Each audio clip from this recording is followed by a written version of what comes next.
Hi everyone, please enjoy my interview with Brooke H. Cellars on her film The Cramps, a period piece. Let's go. Over there, and I'm really excited to talk to you about your film. Cool, cool deal.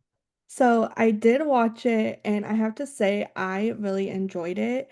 I'm a big fan, especially lately this year with like horror comedies and stuff like that. And I love that you kind of have this film that is kind of such a taboo topic. And I do have like so many like different questions for you about that if you don't mind. Sure, go for it. So I'm curious on what inspired you about the Cramps. I know it's like you had mentioned it's a little like personal story, and I was wondering if you could kind of talk about like the origin of it or why it was important to tell. So most of my life, I had to deal with having endometriosis since I was a teenager up until I was 40, and that kind of pain took over my life, and it was like a monster eating me from the inside, and like I almost didn't get to do anything that I wanted to do because of it, and like also the shame of it of not being able to talk about periods in general Hmm. was like one of the reasons why I couldn't nobody would help me, like because there was a monster clearly there and nobody, not even the doctors, are seeing it or trying to help me or even know what's going on. So like um when I finally got to say, hey, I'm going to help myself and I'm going to figure out what's going on with me, I can't live in pain anymore. Not only did I, got to be like more outspoken because like I was trying to like get away from my family life to where I was felt like very suppressed and I couldn't talk about things, and they told me not to talk about things, that I was finally just going to start talking about those things. Hmm. And that's when I kind of like came out, like as myself into the world. And then I got to make movies, since that's what I wanted to do since I was a kid. And so like this was learning the movie process. When I finally got to make my first feature, I knew this was an important story to tell because it was such a huge part of my life, and it was like basically my life story of all these things that happened in a horror movie, like this real life horror movie. So I really Hmm. wanted to tell that for sure. Yeah, and I definitely see that with going into you kind of mentioning like the horror genre and stuff like that. I feel like horror is the perfect way to kind of have those taboo topics. But I was curious on like what made you think horror was the perfect genre to explore that? I've always wanted to do horror. Like I Mhm. love horror. It's my favorite genre since I was a kid. Like it's always what I go to. It's what I know. Like my father was a writer. He wrote Cajun's books, and he'd always say, "Write what you know," just like other writers. And he always wanted me to write Cajun stuff because we're from South Louisiana, and he wrote Cajun stories. I was like, I don't really know about Cajun. I know about Mhm. horror. Like horror is just something I've always been, magnetized, like drawn to. And Mhm.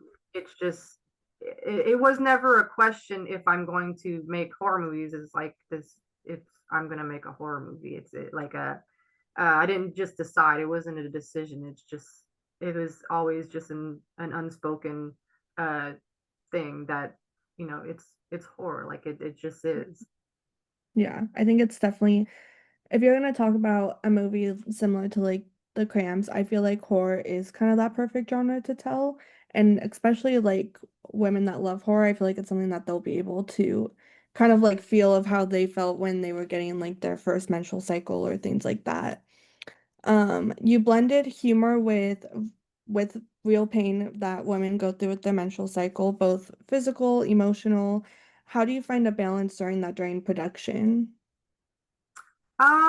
Well, during the production, I guess, like blending horror and comedy, it's kind of like so like there's nothing funny about like what's going on with the endometriosis and the monster and the pain and everything, but Mhm. I find like in making light of something or like finding some healing through like, laughing about it, kind of is like this cathartic feeling that you can go through with horror.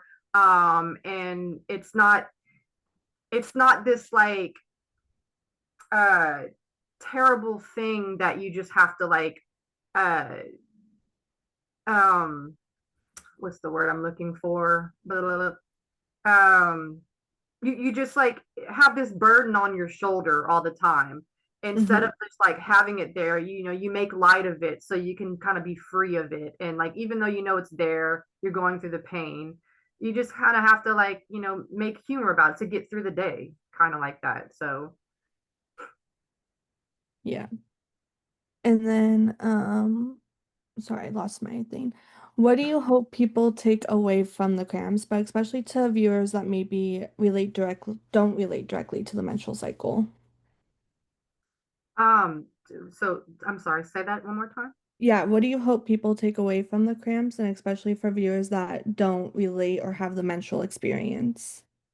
Well, I hope that people take away, number one, that they want to watch the movie over and over again, Mhm. because they however they connected with it through characters, through costume, makeup, whatever, the comedy, the anything, that I would love for them to connect with it in their own way. But also, if even if they don't have the connection with endometriosis, at least like it's there on screen and right out in the world, to where like now, if they didn't know about it, they know about it now, Hmm. and they should know And about yes, I definitely agree with that. Um, Talking about your casting, Kitchen was playing Agnes. I thought she was absolutely incredible in this film. I love her performance with it. What made her right for this role for you? How'd you discover her, all that stuff? it. Well, this was actually her first movie ever, which was amazing. She's done some plays and Mhm. musicals, but this was her first film. She came to auditions. I think either Martini Bear or Jude, who played Clydia Blackbush, they're friends with Lauren, and they told her to go audition. And so Mhm. we had in-person auditions at the local library, and and she came audition. We were actually going to give the part to somebody else, but that fell through. So like when we had a call back with Lauren, we talked about the character and everything, and like my story with my family life, and then she actually uh told me about her family life, which she connected with the story in her own personal way. So like after that, like I just knew she was right for the part, and she's just like me. Like when I was in my 20s, she's just like me. She's like, we're so much alike. It's Yeah. scary. Oh, well, like I said, I think she did an incredible job. I really enjoyed her performance. I would have not even put together that maybe this was her first film. So I think that's incredible. I hope she is able to land more stuff, and I'm really glad you guys got to cross each other's paths in that way. Oh, me too, definitely. And she will. She will be in much more stuff. I see. Yeah, I definitely see that. Just a couple more like ending questions. What do you hope, or what kind of like future do you see with this film? Do you want to like build off this? Do you want to just kind of leave this as a one stand story?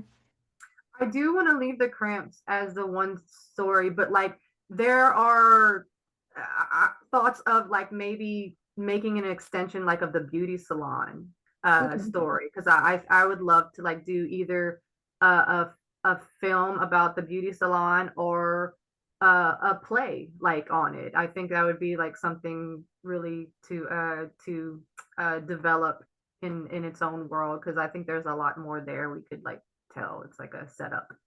Yeah, I definitely love that. Like your style of like you kind of telling stories from a perspective that maybe us like as viewers can like understand but never think of like kind of showing that, if that makes sense. So I Yeah. love that. I think the beauty salon would be great. I have someone in the beauty industry, so I would love to watch that. Oh, nice. Awesome. I like to end things on like kind of like a fun little question. So I'm curious on what you would think would be scarier, first dates or first periods? First dates. First dates? I I always hated dating. I I'm definitely married now, so I don't have to do it anymore. I agree. I always think about like, oh, I never want to go back to that first level of dating where you're asking those questions. No, hated it. Not a fan. Well, thank you so much, Brooke. That is all I had, but I do appreciate your time and I love your storytelling through the film. I very much loved it and I can't wait to talk about it once it premieres at Fantastic Fest because I definitely want to talk about this movie on my page. Thank you so much. I really appreciate it.